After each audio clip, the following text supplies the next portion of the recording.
What's up, everybody? You're listening to the Hustle and Flow Chart podcast with your boys, Matt Wolfe and Joe Fier. Check it. Good morning, Joe. It's not morning, sir.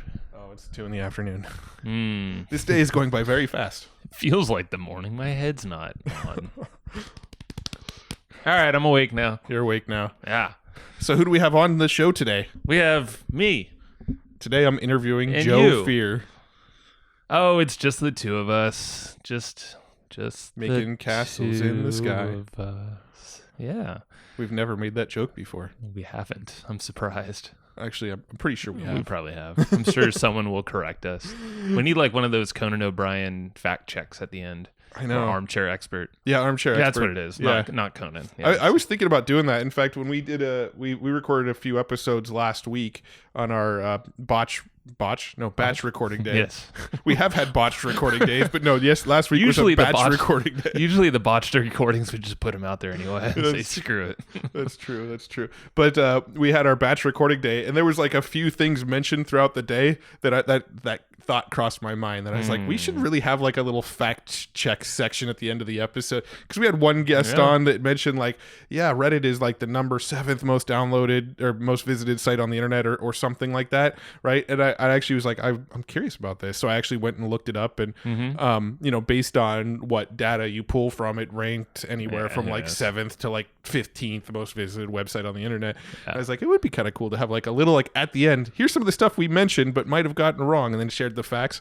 But could come in handy. It could. I don't think we're going to do it. I don't think we need that extra right now. effort. And let's be honest, if we're close enough, it's probably good enough for everybody. Well, part of why we do podcasting, and this is going to actually be what we talk about today, part of why we do podcasting is we've got this system dialed in that is just like so simple and so duplicatable, and we work on our podcast 2 days a month. I can't really say we don't think about our podcast more than 2 days a month. I think we think about it and try to grow Pretty it often. and try to, promote it and stuff like that pretty much every single day. But as far as the actual technical doing of the podcast, it's only 2 days a month focus. Yeah. And that is what we're going to talk about today. And if we did the fact check thing, which I do think is a cool concept, that actually just adds complication to our system, which is why you're probably not going to see it, at least not for a while. Unless someone just wants to do that on our behalf and send it our way, then we're more than happy than include that in our companions or something like that. Yeah. Or in the probably not in the recordings, but.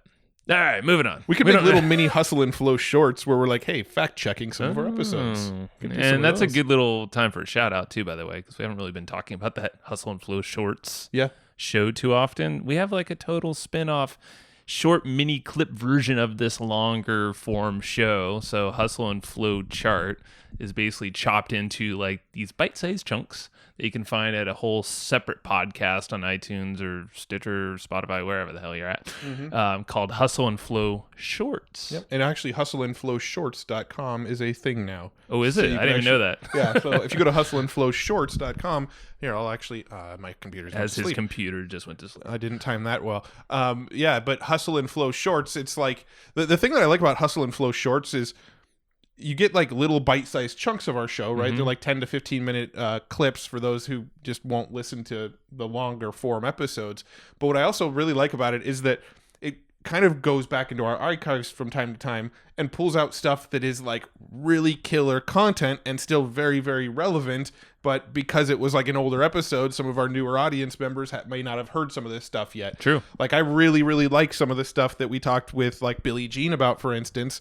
But I feel like we kind of had Billie Jean on in an early portion of our show before we had as many listeners as we do now, and that show and some of his like amazing content got buried. And I could say that for so many other people like David Allen and Mike Michalowicz and some of these other like guys that just had phenomenal content early on. Yeah, anybody we had up at like prior to 6 months ago or something, the episodes start to get kind of buried, and you're really only paying attention to the newer stuff. And that Hustle and Flow Shorts show helps us like bring stuff back to the surface that may have actually gotten lost a little bit in all the mix of things. True dat. So yeah, that show is amazing, and we're going to talk about why or how maybe we'll touch on how we do that one, but The show's like a standalone show. It's actually run by Steven on our team. So we're actually not even involved in it. It's like basically a content repurposing play. But obviously that came from our work here on this show, which we were going to talk about. Well, okay, so the reason we're going to focus on podcasting today, you hear us mention it pretty often, but in about, July, we don't have a date yet, but in July, we're going to have a virtual summit around podcasting, but mainly on some interesting ways on how to grow podcasting or grow your podcast. Or even if you want to leverage podcasting, it'd be good to learn about, if you just want to go on other people's shows or however you want to deal with podcasting in your business and life. But also how to make money with podcasting in interesting ways and not the standard, I need to have sponsorship approach. There's so many ways. And I think that's like a big mission of yours and I is that let's smash this whole concept that you need to have a crap ton of listeners to actually make money with your podcast. Yeah. Because that's not true. Yeah. I mean, the working title of the summit is the Pod Hacker Summit, just because we're going to be talking about these unconventional things like you were talking about. But yeah, I think that is the big thing. I think so many people avoid podcasts because they think they're too complex, too complicated to run. Like I mentioned, we focus on actually running the podcast 2 days a month. That's it. And those are just us recording. We'll get into some of our systems around it a little bit. In fact, one of our first podcasts ever, like episode 1 or 2, was actually about our system for podcasting. But that was 2.5 years ago now, so some things have evolved a little bit, so we thought it was a good time for an update. We're still batching then, though. We're still batching it. Yeah. I mean, some of the systems have changed, some of them are still the same, so we'll talk about that and how things have evolved a little bit. But I think most people, they think podcasts are really hard to run, they're really time consuming, it's something that they have to put a lot of focus on, and you can't make money with them. And I think people think they're hard to monetize. We thought they were hard to monetize. We've had multiple podcasts before this one that we never quite got that element dialed in, never totally figured that out. And I think those are really two roadblocks that people have. Yeah. And then from the opposite perspective, being on podcasts, once you hear some of the stuff we're going to talk about around podcasting, you're going to see how powerful it is to actually be a guest on a lot of podcasts as well. Because on both ends, whether you're interested in starting a podcast or whether you're just interested in being on more podcasts, it is a growing it's a hugely growing medium. Yeah. So I think that's probably a good place to start on our little podcasting rabbit hole here. Yeah. Let's talk about some of the crazy shit that's been happening in the podcasting world and some of the data and some of the stats and some of the stuff that so you and I, we're very immersed in the podcasting world, right? We're in Reddit following all the latest on podcasting. We're subscribed to a newsletter called podnews.net. If you're interested in podcasting, definitely recommend subscribing to that. Daily email. It's a daily email that kind of gives you news that's going on in the podcasting world. Chartable gives you good info too. They have an email, but they also have a good blog with a lot of content on there with the latest stats and trends. They're a lot more data driven. Yeah. Which is really cool. But between these resources, we're very, very in the loop. I'm kind of making the point that you don't necessarily have to be super in the loop on everything that's going on in podcasting. We're just super in the loop on everything, which seeing all the data and information that's flowing our way every day around podcasting, we just get more and more and more bullish every single time we talk about podcasting. So I thought it'd be kind of cool to let's chat about some of that shit that we're seeing right now in the podcasting world. It's also selfishly we're this is a preparation, not this is a presentation, but in a few days we're actually going to Beverly Hills. Beverly Hills, Rodeo Drive. Rolling down Rodeo with the shotgun. No. Roland Frazier invited us to speak at War Room on this exact topic. Yeah. And how we basically have kind of taken a completely different approach from typical podcasters, and he kind of dubbed us podcast marketers. And that's how he was getting introducing us to folks that way, and that got us to think, we're this is a totally different perspective and way of approaching this medium of podcasting, because you could definitely go about it all different ways, but this is our method. Yeah. And it seems to be working out all right, and it's highly leveraged. Yeah. And profitable. So some of the things that have been kind of writing on the wall, in my opinion, I'm not going to get into numbers yet, but one of the sort of events that have been sort of milestones in the podcasting world.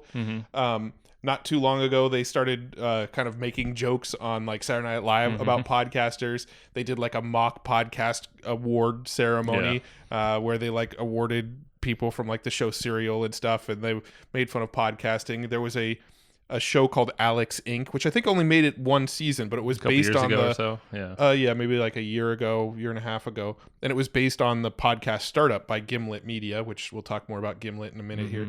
But there was actually a TV show around a guy who was trying to get like a podcast company off the ground, and that kind of was a little bit more of a catalyst to make it more mainstream.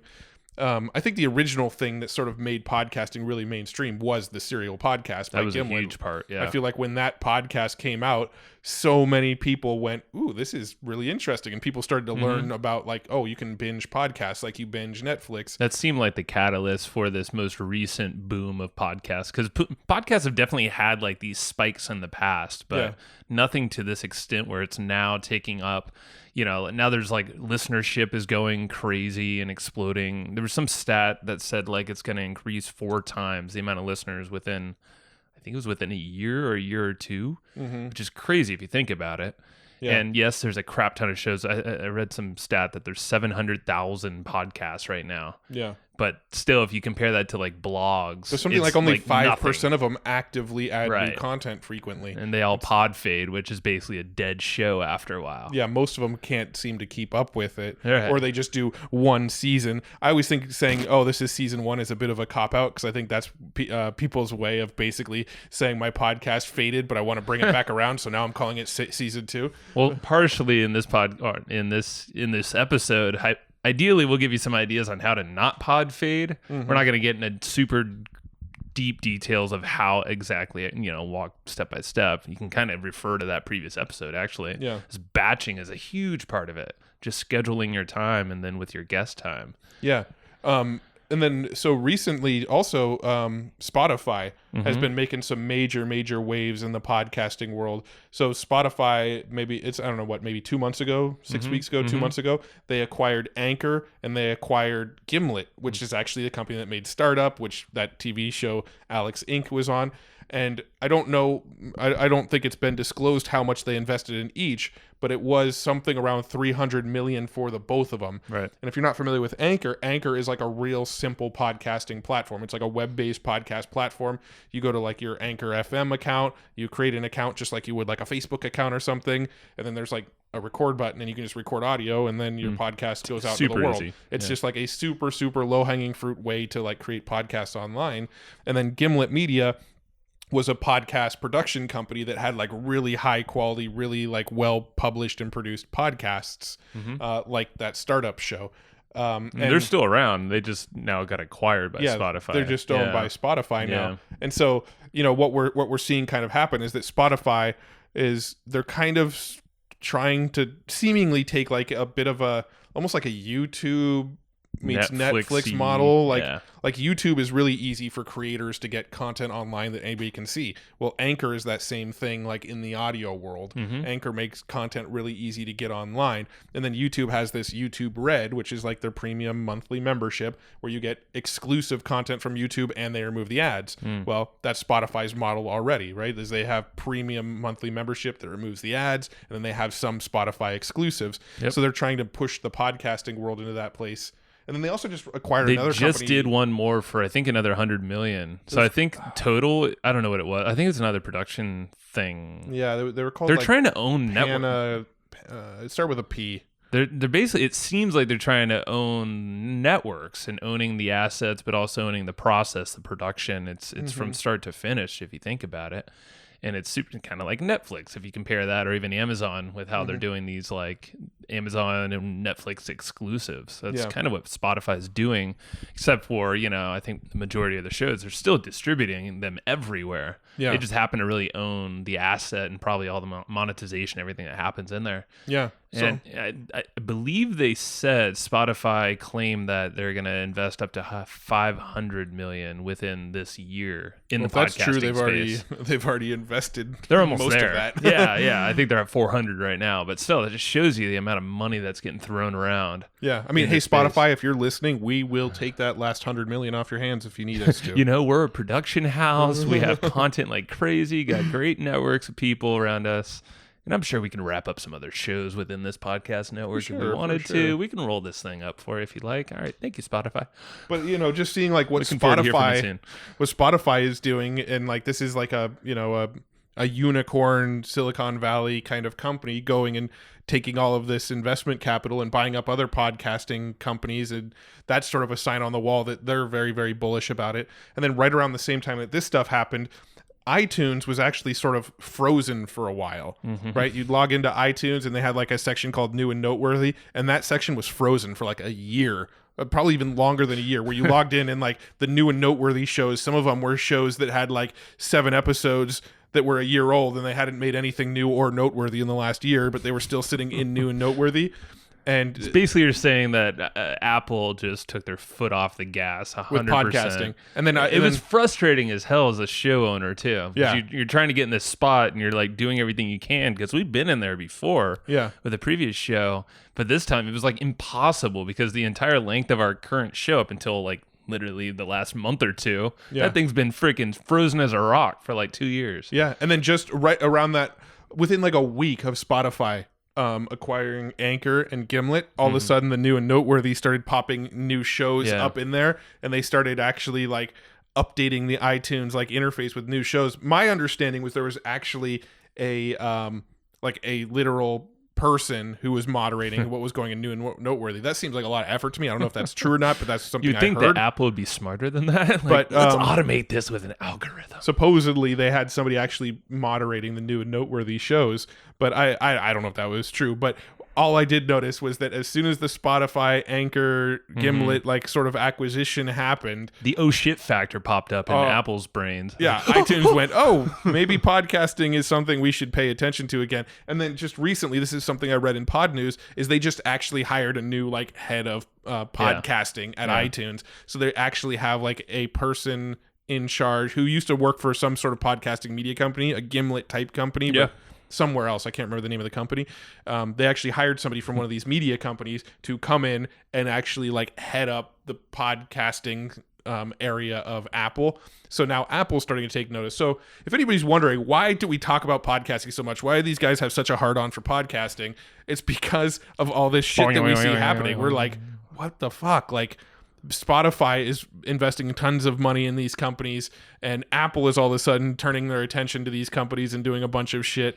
And Conan O'Brien now has a podcast, and Saturday Night Live is talking about it, and there's TV shows about podcasting. Well, the Nielsen, whatever, the rating system from the radio station is now talking about moving over with, which is super ironic because they're, like we were talking about earlier, archaic, it's a very archaic way of, just gauging stats and listenership. And now they're applying it here. It's like, dude, we got a technology that ideally it should be trackable, and it kind of is, kind of isn't.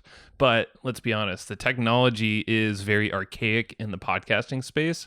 And there are some gaps right now to make advertising and this whole thing not a traditional thing like radio is, which is what Nielsen is kind of managing or heading up, But it is a sign of the times, though, seeing that they're moving over, because they could see their listenership moving away from radio, even moving away from probably things like Sirius XM and all that stuff, to podcasts that are free, which is a joke, and you can access it anytime you want. Yeah. Such a joke that like Nielsen is like getting involved in podcasting. Dude, well, let's be honest. I think monetization as a whole in podcasting is kind of a joke. Yeah. If you think about it, because like most people don't know about it, but it's all based off of cost per 1,000. Yeah. So it's per 1,000 listeners for each episode. You get paid as a podcaster $20 to $30 per 1,000 listens per episode. Yeah, but I mean, like even just like the concept of like the Nielsen like rating system, right? Like the Nielsen rating system, they basically they tried to figure out what shows and what like radio shows and things like that were popular by like getting a small sample, like a subset of like the population. So they would have like Nielsen families where there was like 1,000 Nielsen families, and they would pay attention to what those people watched, and then they would say, okay, this small sampling of people watch this, that must be what is popular among the larger population. And it was just like taking samples. But with podcasting, I can literally get in and see what the most popular podcasts are. I can literally get in and see which the most downloaded episodes are. I can, like, the data is there. Why do we even need a fucking Nielsen in the mix? Yeah. And see, this just shows how archaic, again, podcasting is, because everything's so splintered and fragmented. There's no good way to track. You can track in our hosting. And this is where it goes into like sponsorship, is that it's kind of a trust system. Because, and we haven't taken on an official sponsorship, but this is what we've heard. And, you know, we've talked to some different agencies, but it's essentially, it's like, okay, how many downloads do you get? Show me a screenshot. Yeah. Really? That's it? That's literally how they do the sponsorship ads, is like they ask you how many Photoshop? downloads you get, and they ask you to screenshot it. Some ask you to screenshot it. Not all of them even ask you to screenshot it. So it's like it's a total trust system. And obviously, yes, you want to do well for any advertiser that you have on your show, any offer, even if we're doing like affiliate offers, our own offer. We're only going to do things that really work out, and we're going to continue with the ones that do work out. So you want to ideally, you know, treat your advertisers right, because they are the ones paying for you. Yeah. Are paying you. But at the end of the day, it just seems like this is it's an uphill battle for any new podcasters, or probably 80 to 90% of podcasters as a whole, to ever make any money off of podcasting. Whereas that's not the approach we take. That's what fires us up. It's like our quote unquote enemy, I guess, you know, when it comes to podcasting. Like, the enemy is kind of this traditional way of making money, the traditional way of treating podcasting. And a lot of people will take it use it as an artist approach, which is cool. That's fine. If you're not looking to actually back this out, make it a part of your business, or make money from it somehow, or directly or indirectly. There's so many ways you can leverage podcasting if you kind of think out of the box and start applying some direct marketing, strategies to it. We apply everything that we talk about in this podcast to our podcast in some way. Even direct mail, we're talking about direct mail and podcasting. Like, huh? Yeah.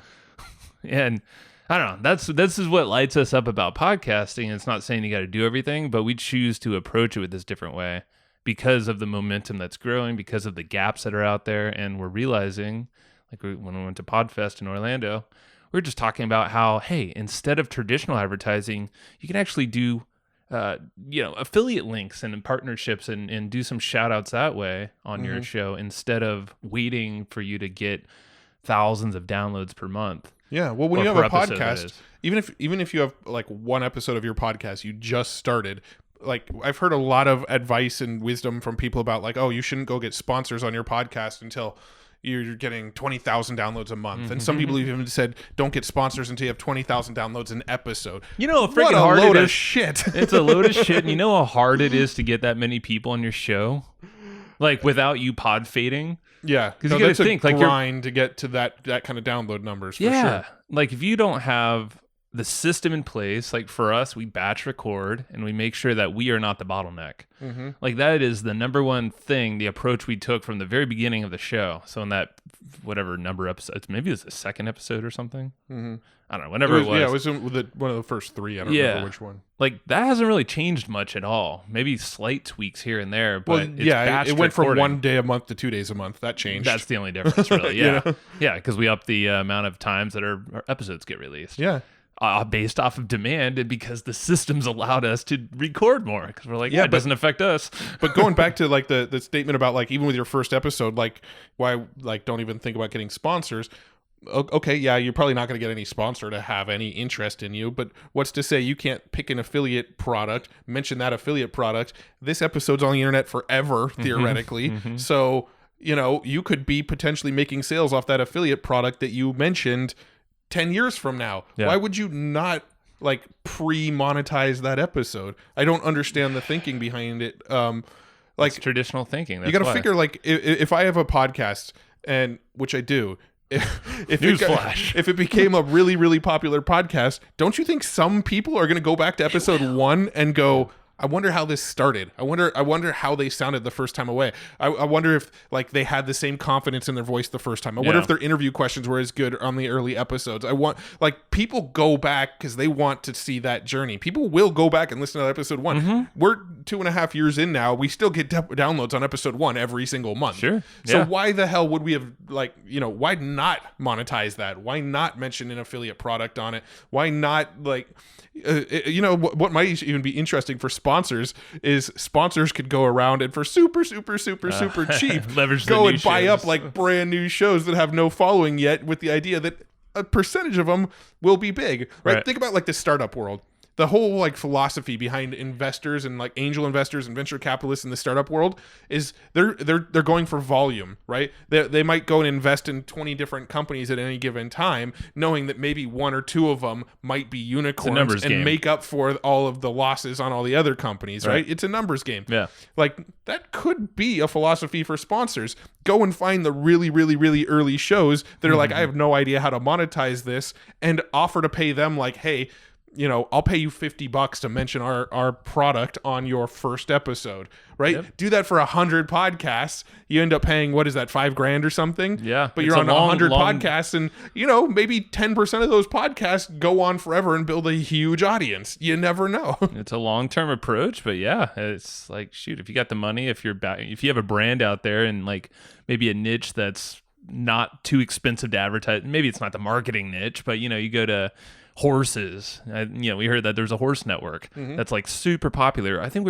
we met someone at Podfest or heard someone speak that was a nurse, and I think she was an older gal, which is super cool because she had her systems dialed in. She had batching, recording, all that stuff, and I think it was just her, and she was getting something like 30,000 listens a month. Yeah, and we're like, damn, go like in the nurse, some like abstract nurse niche.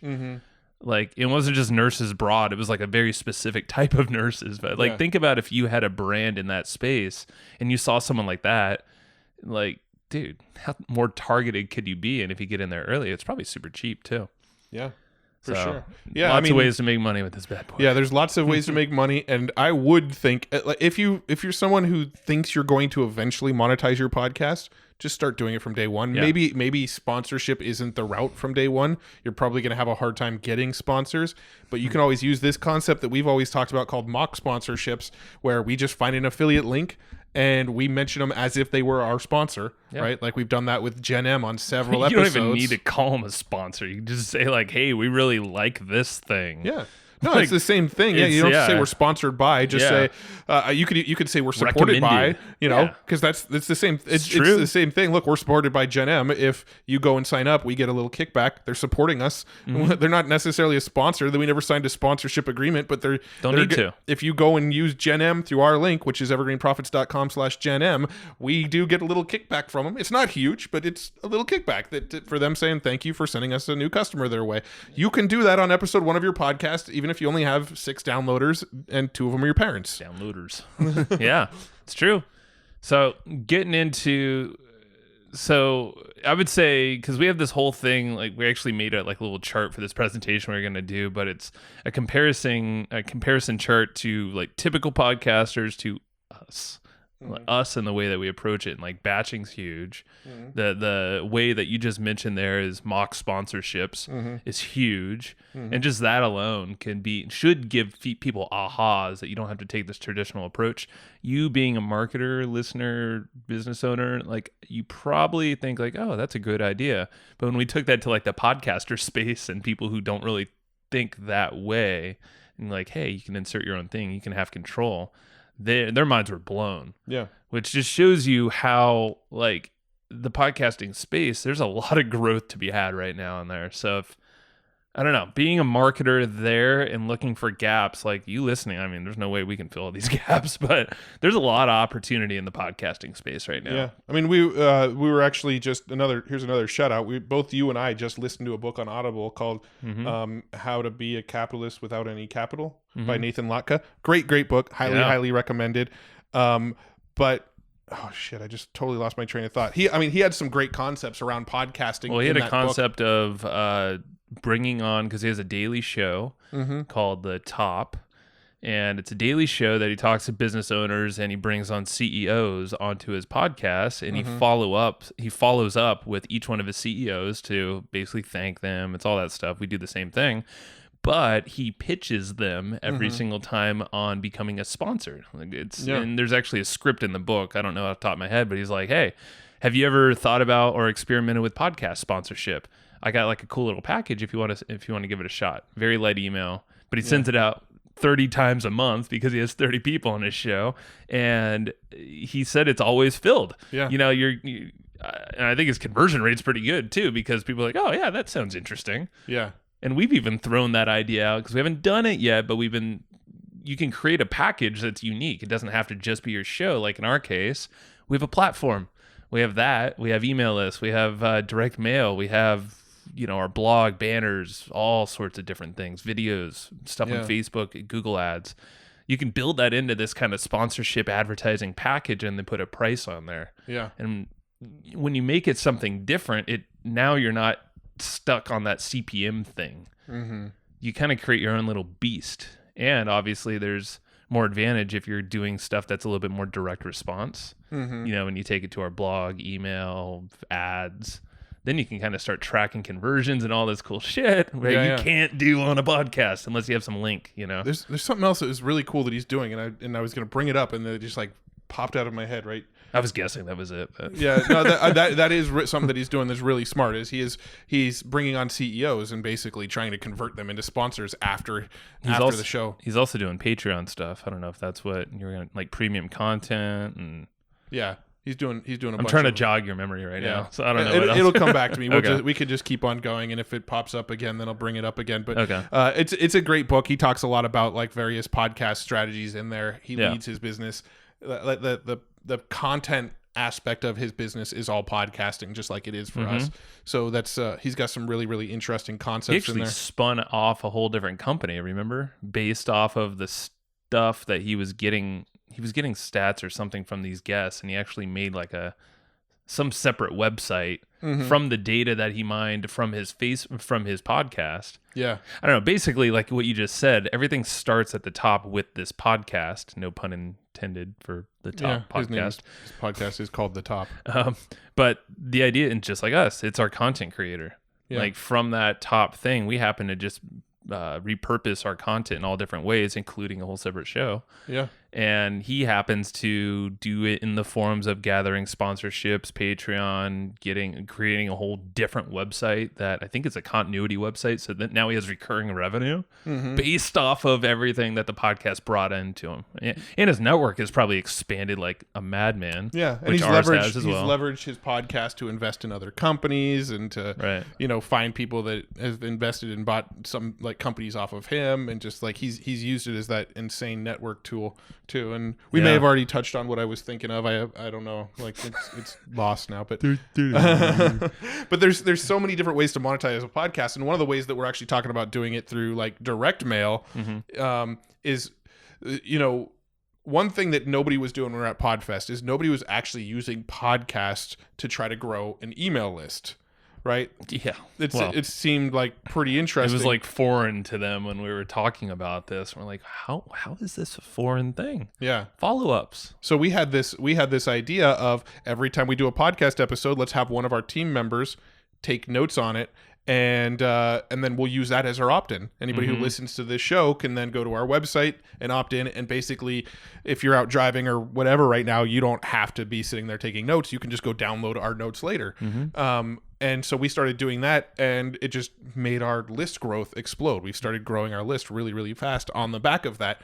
So one of the ways we're actually thinking about experimenting with direct mail as another monetization strategy, and we'd love your feedback if you're listening. Send us an email over at info@evergreenprofits and let us know what you think of this idea. But those actual notes that our team member Steven is taking, we're actually thinking about selling print version of those notes, where every month you get like a little digest in the mail at home with all the notes from the prior month. So you don't have to keep re-opting in for the notes. You just kind of get them delivered, and they're kind of top of mind all the time. One of the things we're thinking about doing is actually selling those notes for a very, very low ticket price. And that's just another monetization path that we might travel down. Yeah. Yeah. And low ticket meaning like $10 under $20. Yeah, 10 to $20 or so. Let us know if that's something that would be interesting to you. Send us an email, info@evergreenprofits.com, because we've been tossing around different ways that we can expand our just the content that's on here in these shows, because we have these notes, like you say, and these notes are like 2 to 3 pages long or so. And these things are like legit notes. So like that's what we study. Like, it's a perfect distilling of everything we talk about with the resources and all these highlights that are noted in like kind of a procedure type format. So if you ever want to actually like put something in action, these are the things that you follow. It's easier than just you trying to write your own notes. It's like just add to those notes if you need to. But if we can figure out a way to make these things a little bit more accessible, because we're noticing people might get one and then that's kind of it. It's like, dude, these things are gold, and we have, I think, close to 100 of them. I don't know how many we have. We're working through the backlogs. Like all the newer episodes, like this episode will have notes pretty close to the date that this is released, but all the backlogs, we're still working through a lot of the older notes. There's a lot, man. And that's the thing, is like we want to put some attention on these, and we want to do it in a way where it's easy for folks to actually see. Hence, we were thinking direct mail, because let's be honest, you're going to open it. You're going to open it and probably read them, or at least read some of them that like are really relevant to you. So let us know, unless you have another idea of a better way to make these things accessible and top of mind. But I think at the end of the day, it's just going to help you further. So the idea is to get this thing out to more folks to actually put in action. And then before we wrap up real quick, let's quickly rattle off some of the like growth strategies that we're experimenting with. Unfortunately, I don't have my list in front of me, but we can We'll rattle some off. I mean, part of the Pod Hacker Summit that we're going to be doing is sort of outside the box sort of growth strategies, not growth and monetization strategies. Not your typical things that you hear of like, oh, get 7 episodes in the can before you launch and get into new and noteworthy, and then you'll get a spike and get all your friends and family to write a review. Like all that stuff is not gonna like move the needle that much in the grand scheme of things. It'll help you for maybe like a couple days. And that's about it. So we've been experimenting with a ton of different strategies lately. The most recent paid strategies we're experimenting with are Reddit ads. Very, very new. We haven't really seen how they're panning out yet, but we're paying roughly, I think we're paying 49 cents a click right now, which isn't horrible. Like that's probably what we'd pay for clicks on Facebook ads to something similar. But you can get super targeted on Reddit and actually target subreddits. So you can, your target market's pretty damn interested. We've already had a couple buddies. Our buddy DK shouted out to me over the weekend. He's like, I love seeing your Reddit ad, because no one's doing Reddit ads. Nobody's doing Reddit ads. You should probably hop in and test some stuff on there. And we're still like very, very new. Like we're just scratching the surface and experimenting. But we've heard from other podcasting friends that Reddit has absolutely crushed it for them in the past as a growth lever that's pretty damn cheap. So Reddit is a big one, or it's a new one, that is. And then Facebook ads, what we're starting to do with Facebook ads, if you're following us, you're probably seeing these, is we have a lot of like little video clips from our podcast interviews. So we had Perry Marshall on, and we actually did a video version of that show. We had Kurt Molly on, we had Paul Clifford on, we had Scott Carson on. There's all these different guys that we've had on that we decided, hey, let's just flip on the camera and record a video version of this interview. And then we've been taking little like 5-minute clips from those videos, putting them on Facebook ads, giving people little teasers into our episode, and then ideally they're going to want to go listen to more of the episode by subscribing and downloading that show. So we're starting to experiment more with that. And then the other thing that we've been doing a lot of experimenting with is actually advertising directly inside of podcasting apps. So there's so many of them out there, and they all have their own way to monetize or to advertise.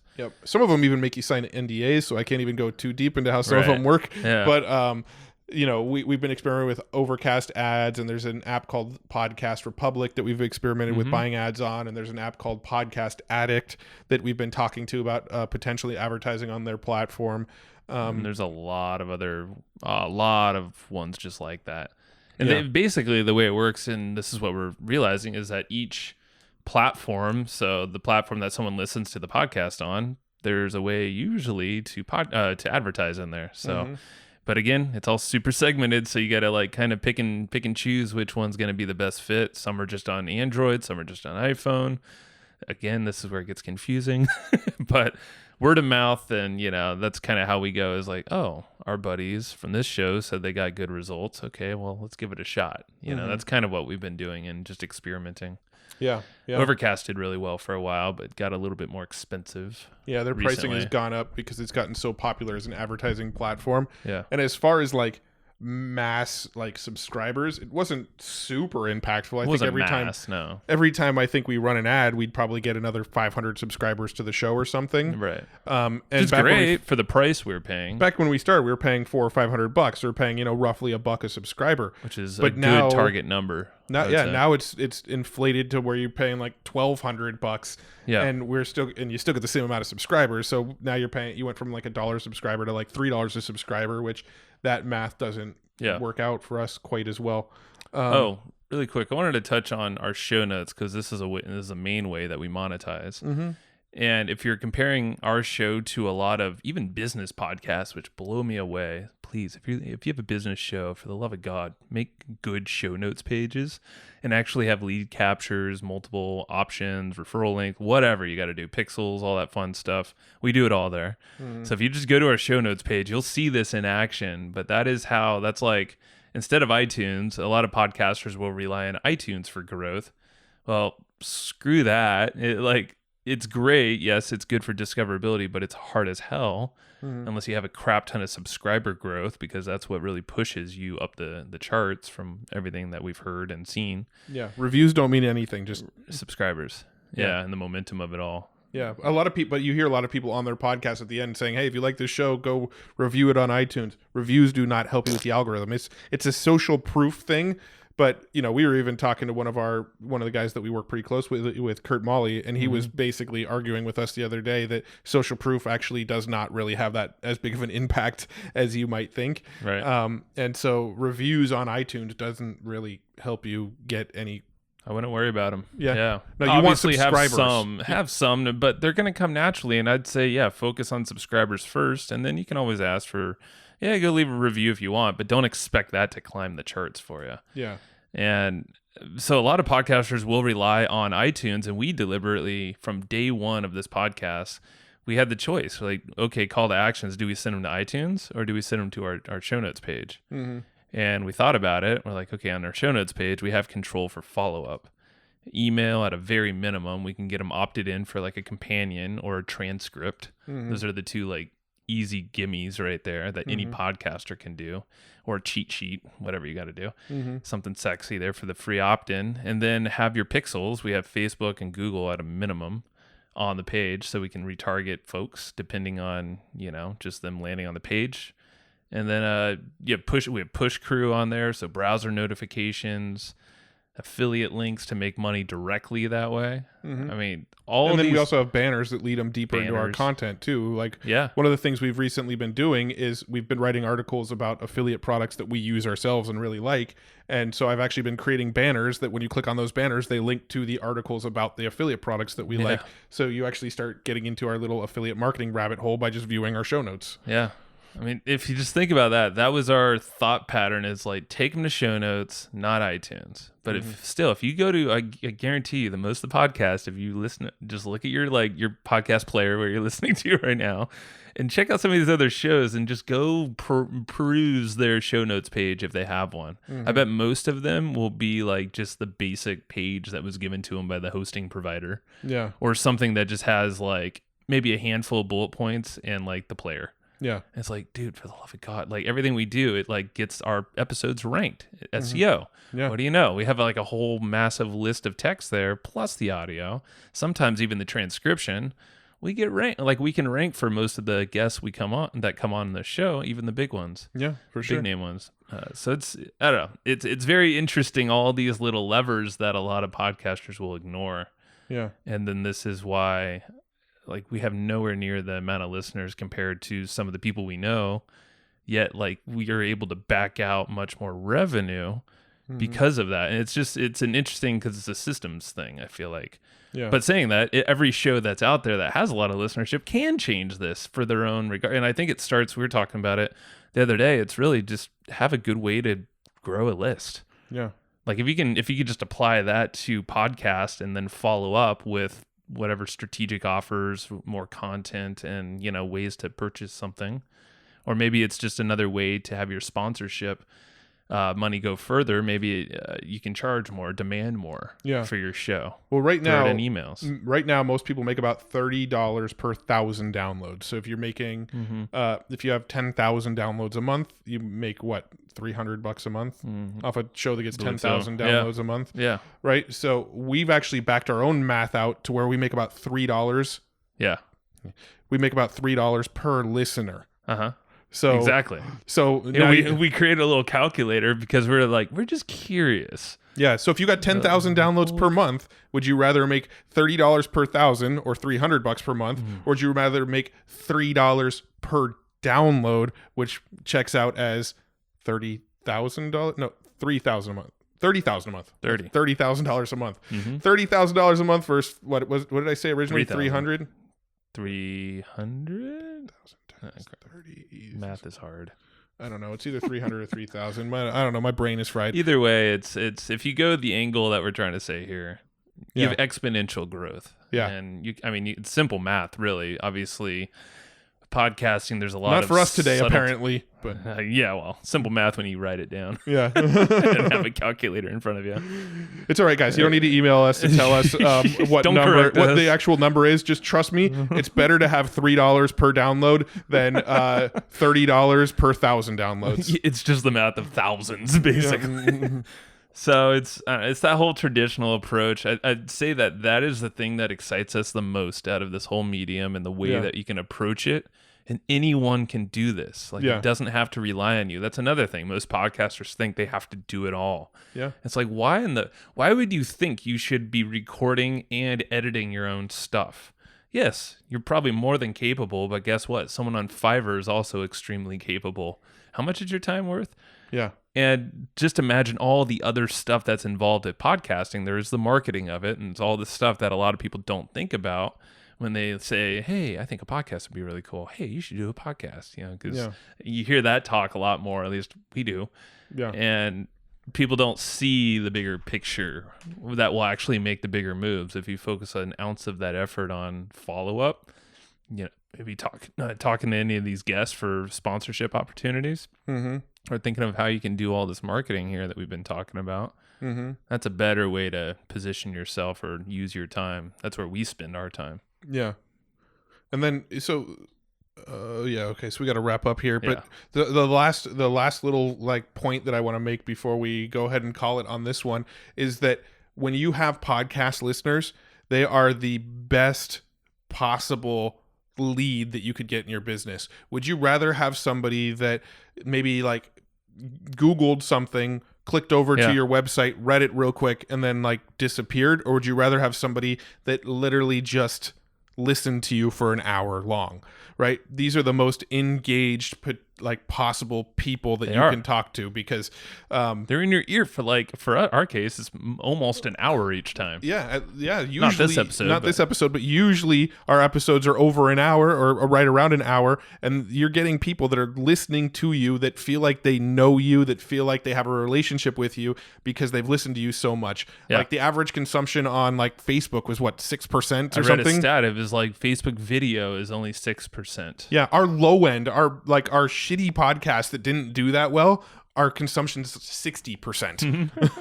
And see, that was without us knowing what the hell we're doing, and it was probably kind of shittier audio quality than this. Yeah. And on average, what we're looking at our show, and obviously there's valleys and peaks and all that stuff, but on average we sit around 70 to 80%, something like that, across the board. If you're saying, but what you were looking at one episode that we had that was an hour and a half, and it was 99% consumption rate. We're like, holy crap. So the people that started that episode listened to it for a full hour and a half. Now just think about those people being your potential customers. When you get them on a sales call, if that's the business model you choose, they've already listened to you for hours and hours and hours. They're already sold on your value.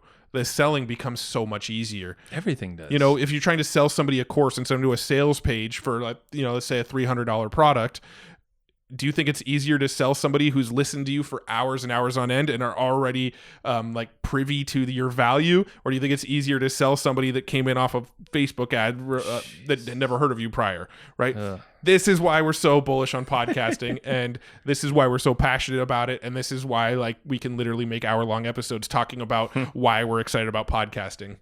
Yeah, we definitely we get fired up about this. I think it's just like the potential that's there, and we're just like, how are you? Like we just look at these shows or people that just run into a wall with podcasting, and obviously it's an opportunity for us, because we're like, oh, okay, don't do that. Yeah, like there's a lot of ways you can get creative with this whole thing too. We'll save some of that stuff for the summit. we won't get in depth now. We should probably wrap this one up. We've covered a lot already, and we also have another call that we're already late for. That's fine. We'll get to it.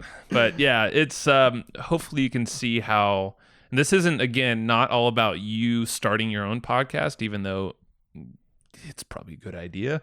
Yeah. Because just of all these reasons and the engagement factor alone will allow you to just, even if you don't make a cent directly from the podcast, the fact that if you have this business with follow-up, consulting, coaching, even if it's something that doesn't seem direct at all.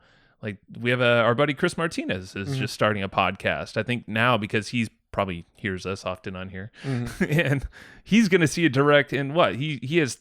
Each customer is worth thousands of dollars. I mean, how many customers do you need to have listening, or agency owners in his case, listening to your show to actually make a good return on your time on the podcast? And it could just be like a 20-30 minute episode. Yeah, doesn't need to be a big old hour thing. We just do this because we love freaking yakking, and I don't know, we just can't shut up. Yeah. Well, imagine just, even if you had just 100 subscribers, 100 people tuning into you every month, and you had a weekly show that was an hour long. That's 100 people listening to you for 4 hours a month. I don't know where else you're going to get that. You're not going to get that anywhere else. Now, those 100 people, when you need to get them on a call, you need to direct them to an affiliate product that you recommend. You need to sell them one of your own courses. You need to sell them on agency services. These people that are listening to you for 4 hours a month, potentially, even though it's only a small pool of 100 people, those are going to be the easiest people to convert into a sale that you've ever seen in your life, because these people know, like, and trust you because they've spent so much time with you. And I think if there's like any one concept that I can sort of drill into your head around podcasting, it would be that, the value of somebody spending this much time with you. Please don't drill into my head. That hurts. Yeah, I'm just going to kick you in the head. Damn you. Yeah. That's actually not as bad, though. It's not, probably. I'll take the kick rather than the drill. No, all right, I'm going to go switch into my steel-toed boots, but we should probably wrap up. Razors on those things are brutal. All right. Well, thank you so much for listening. Keep a lookout for in July. We don't have a date specifically announced yet, but it will tentatively be called the Pod Hacker Summit. And we'll be making announcements to it a little bit prior to July. Trust us. But, you'll hear all about it. But this is something we're fired up about. And for the love of God, if you feel like you have some inkling or you think podcasting can help you at all, give it a shot. Reach out to us if you have any questions at all. No, we do not have a product or anything on that yet. That's what the summit's going to do. That'll basically be the summit. Yeah. It'll give you the perspective of not just us, but a whole ton of our peers who are doing amazing things in this space, because I feel like there's a movement happening right now, and it's like this uptick, but the general public hasn't noticed it yet. And just us being in the stats, seeing the investment money, seeing the growth of listeners moving from other mediums to here. Although I do think the general public is catching on. They're more starting and more. to, yes. Our barber today was literally started a conversation with me today about podcasts.